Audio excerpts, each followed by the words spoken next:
Here's what nobody told you. The avoidant attachment style isn't about strength. It's not about independence. It's about survival. Emotional avoidance is a shield forged in childhood. And guess what? The very thing they crave is the very thing they fear, intimacy. But when you finally go silent, when you stop chasing, when you become let me tell you something. Most people will never understand unless they've been in the fire. Avoidants don't panic like everyone else. You'll never see them break down in the street sobbing. You'll never see them send a paragraph text at 3 a.m. and say, I messed up. That's not how they operate. That's not how their system is built. They don't scream when they lose you. They go quiet, dead quiet. But make no mistake, inside it's an earthquake. It's an internal implosion. Their calm face is a mask hiding the mental warfare erupting behind it. And the wildest part? Most people think they don't care. That's the illusion. But you know better now, because the moment you pull your energy back, the moment your love, your words, your presence disappear, everything inside them shifts. And they feel it like a punch to the gut.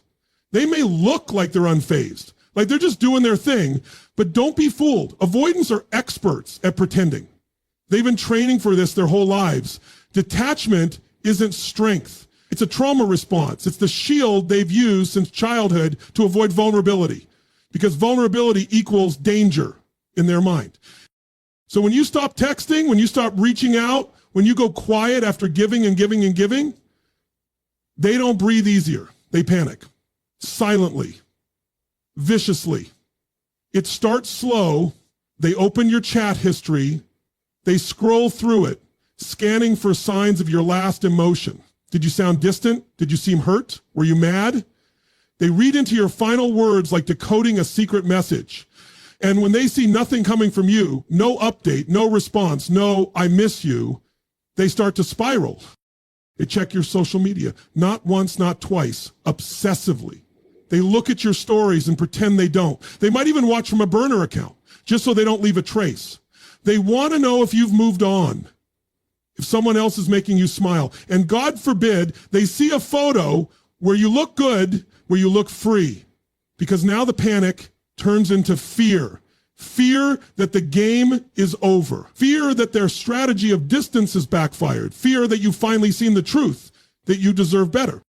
And still, they say nothing, because speaking would mean admitting that you matter, admitting that the person they once ignored is the person they can't stop thinking about. And that's the worst case scenario for them. Vulnerability feels like death to the avoidant. So instead of reaching out, they suffer in silence. They walk around with a stomach full of regret and a heart full of questions. But still, they stay hidden. Why? Because ego is louder than love in their world. And panic doesn't always look like action. It often looks like paralysis. You think they're just cold. You think they don't care. But what you don't see is the chaos happening behind that poker face. What you don't hear are the thoughts screaming in their head. Why did they stop calling? Why did they let go? Did I go too far this time? And the more you stay silent, the louder those questions become. Your absence turns into a mirror they can't escape. A reflection of what they pushed away. And they hate it. They hate that you were strong enough to walk. They hate that you didn't beg. They hate that you're showing them what self-worth looks like. They thought you'd stay. They counted on it. That was their mistake, because now you've tapped into something avoidance can't handle. Uncertainty. They're used to controlling the emotional temperature. When you were always available, they knew they could keep their walls up. But now you've shattered the blueprint. You've taken back your energy. And that power move, that silence, that is what breaks them. Not the argument, not the apology, not the chase. The silence, the stillness, the total unavailability. And deep down, they know they pushed away someone real, someone loyal, someone who would have stayed if only they had made space. And that realization doesn't come in peace. It comes with torment. But don't expect them to tell you. Don't expect a confession. Avoidants panic in secret. They crumble in quiet. They'll go to work. They'll hit the gym.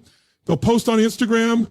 But nothing they do out there reflects what's happening in here, in their mind, in their chest. That's where the war is raging. But let's be crystal clear about something. This panic is not about love alone. It's about the loss of power. You were the one who kept the connection alive. You were the one who carried the weight of emotional labor, and now you've dropped it. You've walked away. You've stopped trying to fix what they kept breaking. And that scares the hell out of them because now they don't know what's next. They don't know if you're gone for good, and uncertainty is their kryptonite. You just flip the dynamic. You're no longer the one needing answers. They are. And what's wild is they may never admit it. Some of them will double down, act colder, pull back further, try to punish you with even more distance. But understand, that's fear talking. That's ego panicking. They're spiraling inside. They're screaming behind the silence. Because here's the truth no one says loud enough. Avoidants don't panic when you're emotional. They panic when you're done, when you're not chasing, when you're not reacting, when you become a mystery they can't decode. So don't mistake their silence for peace. Don't misread their stillness as indifference. They are unsettled. They are shaken.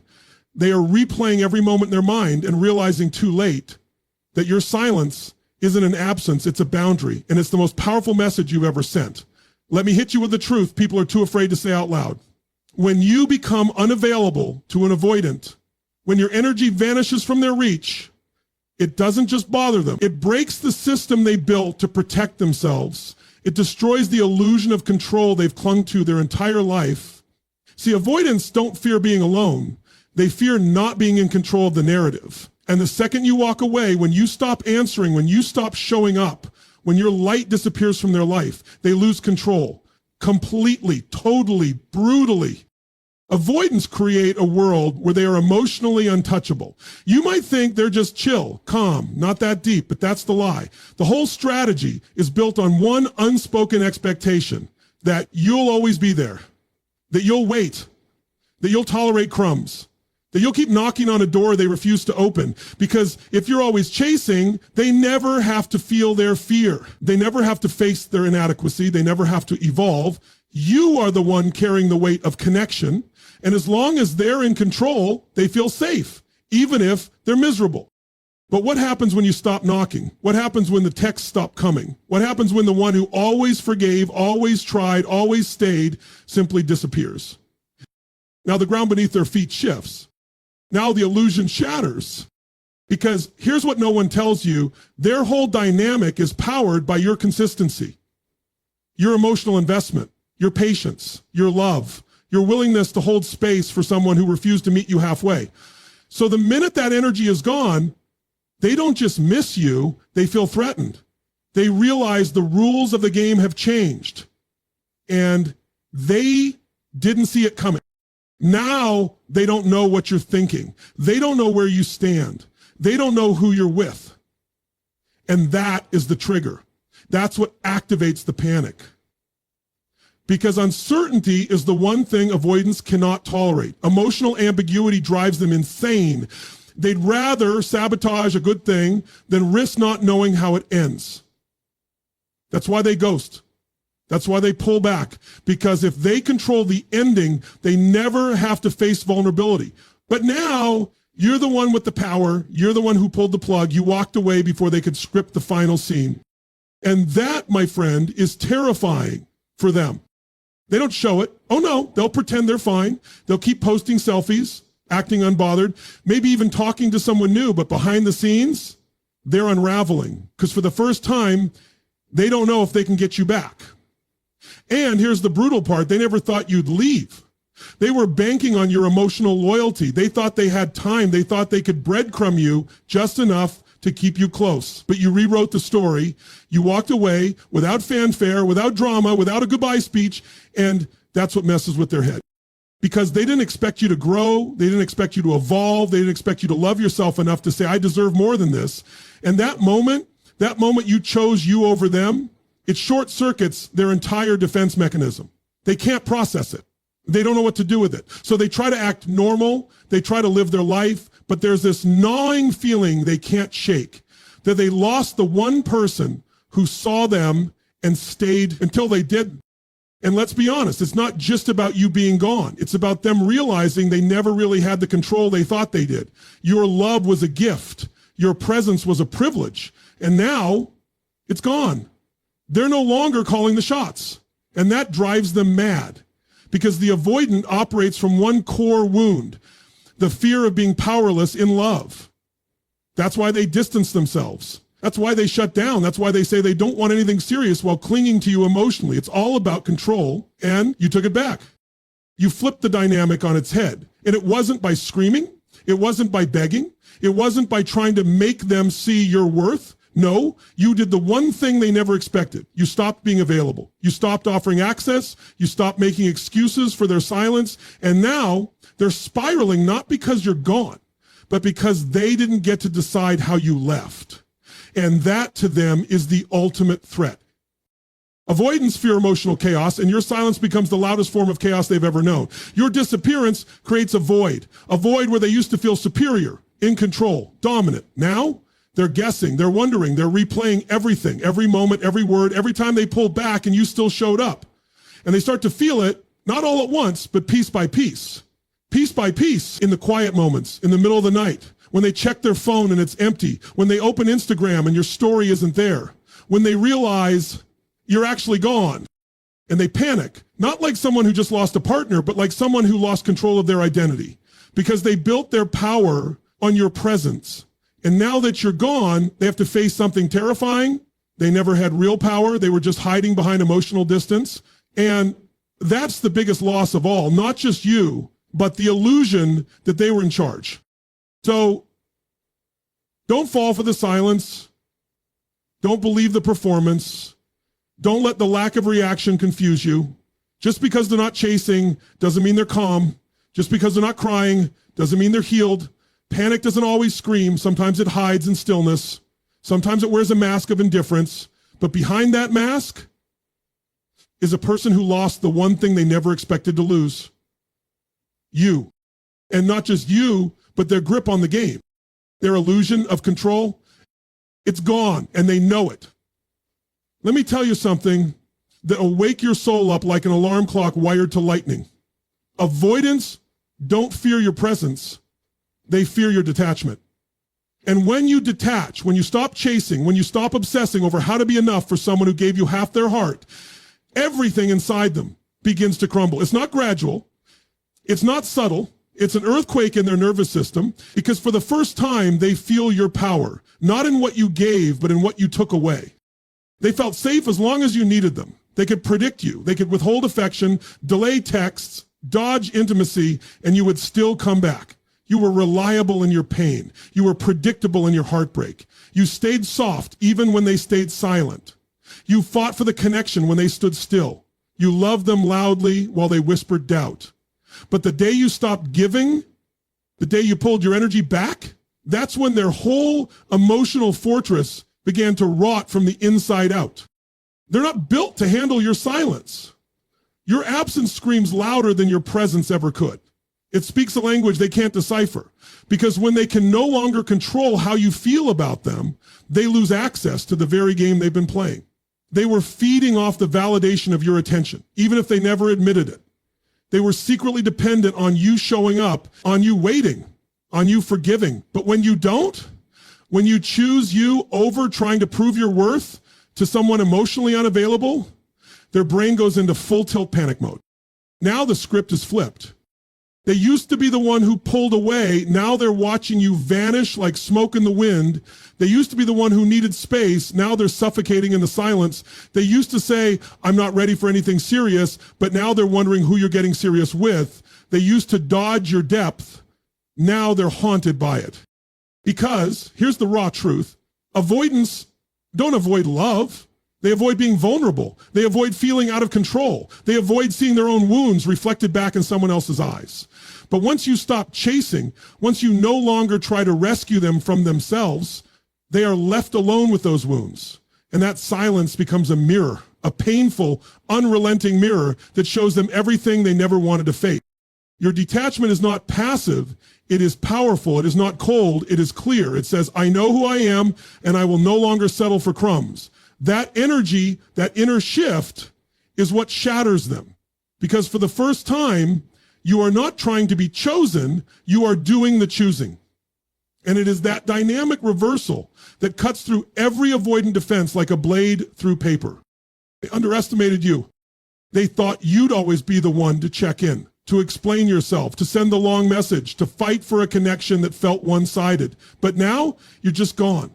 And that is the one thing they never prepared for. They braced themselves for your tears, your frustration, even your anger. But your detachment, that eerie, unshakable calm in your energy, that's what haunts them, because it's not spiteful. It's not desperate. It's not theatrical. It's just done. And they can feel it. You don't owe them a warning shot. You don't owe them closure. You don't owe them a final monologue about what they lost. Your peace is the proof. Your silence is the sermon. Your detachment is the loudest message they'll ever receive. And believe me, they are listening, whether they admit it or not, whether they reach out or not, whether they play cool or fall apart behind closed doors. It hit them. They've lost access to your soul, to your compassion, to the version of you that bent and broke just to make the connection work.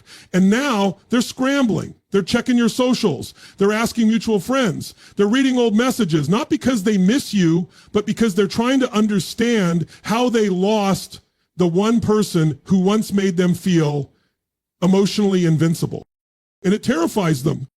Because if someone like you can walk away, if someone with your capacity for love, loyalty, and empathy can go quiet, then that means their walls aren't as safe as they thought. It means people do have limits. It means there are consequences for emotional negligence. And now they're alone in a room filled with their own excuses, their own patterns, their own regrets. They're not just thinking about you, they're being forced to think about themselves. About how they pushed away someone who never gave up on them, about how they confused independence with emotional isolation, about how they mistook control for safety. And they realize, maybe for the first time, that they didn't lose you because you stopped loving them. They lost you because they kept pretending they didn't need love at all. This is the moment where transformation is either triggered or avoided again. Some avoidants will use this pain to evolve, to get therapy, to confront their patterns, but many will just seek another emotional high, another situationship where they feel in control again. But even if they do, nothing hits like the loss of the one who was real. You weren't a game. You weren't an illusion. You were steady, honest, available, and they know it. So when you detach, understand this. You didn't walk away quietly. You detonated a paradigm. You broke a cycle. You reclaimed your dignity.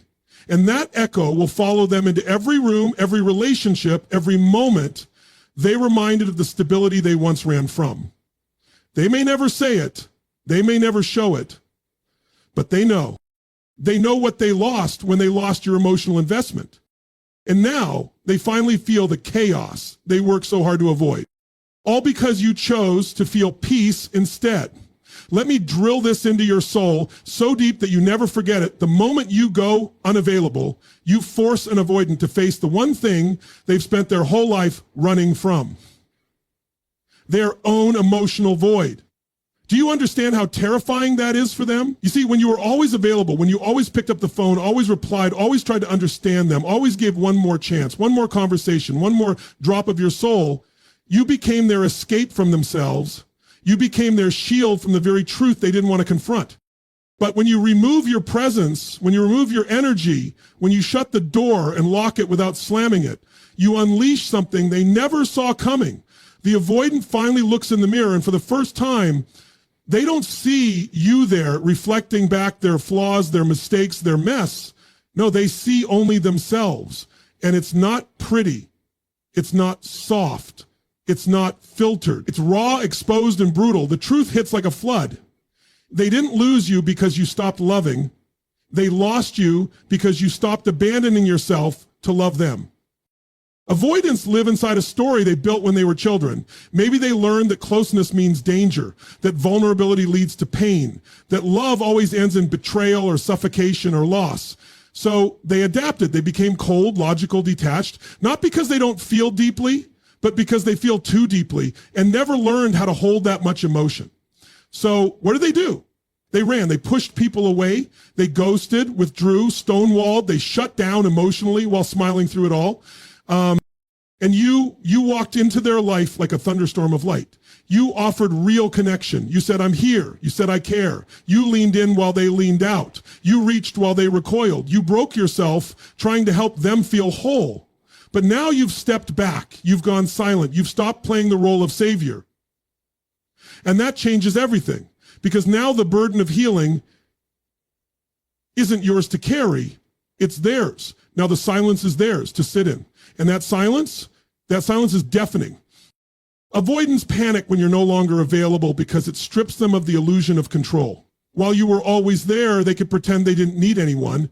They could lie to themselves and say, see, I'm fine without intimacy. I don't need closeness. But when your presence disappears, when your good morning texts stop, when your check-ins go missing, when your emotional support vanishes, they realize they're not fine at all.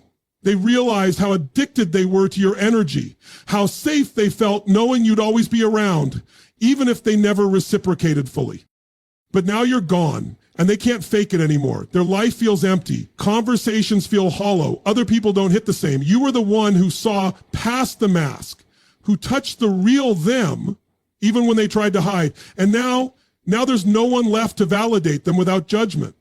Now there's no one left who loved them past the surface.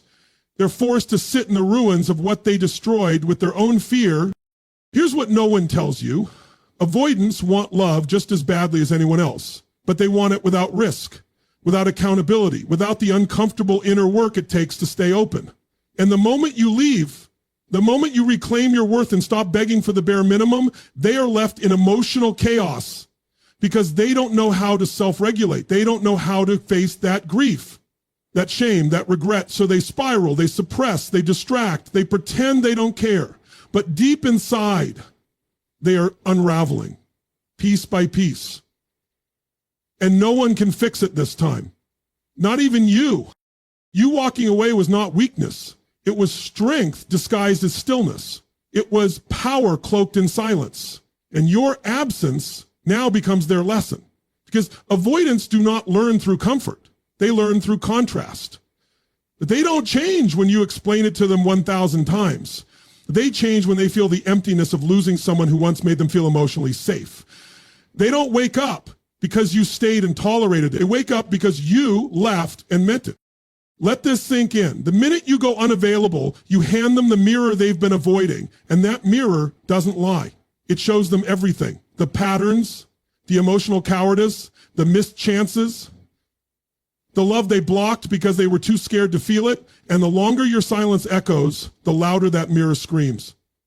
You don't have to speak a word. They are haunted by your energy, not because it's malicious, but because it was pure and they destroyed it. And let's be honest, they thought you'd never leave. They thought you'd always bend. They thought your heart was something they could put on the shelf and pick up when it was convenient. But when you removed access, emotionally, physically, spiritually, they finally understood love is not unconditional when there's no mutual respect. You didn't abandon them, you stopped abandoning yourself. And that, my friend, is the most powerful shift a human being can make. So let them panic. Let them sit in that internal chaos. Let them wrestle with the reality that they pushed away the one person who didn't give up on them. Don't go back just because they're finally uncomfortable. Don't rescue them from the very discomfort that might actually force them to grow. This is not punishment. This is nature, cause and effect. You pulled back your energy, and now they're feeling the black hole they thought they could ignore forever. And you're rising. You're stepping into a version of you that no longer needs to prove your worth by how much pain you can tolerate. You are no longer emotionally auditioning for someone who's scared of connection. You are finally safe in your own presence. And that is something no avoidant can take from you ever again. Let them face the fire. Let them feel the loss. That's how the seeds of transformation are planted, not in comfort, but in the cold silence of what they never thought they'd lose. Your inability is not a punishment. It's the beginning of their awakening. Let it burn.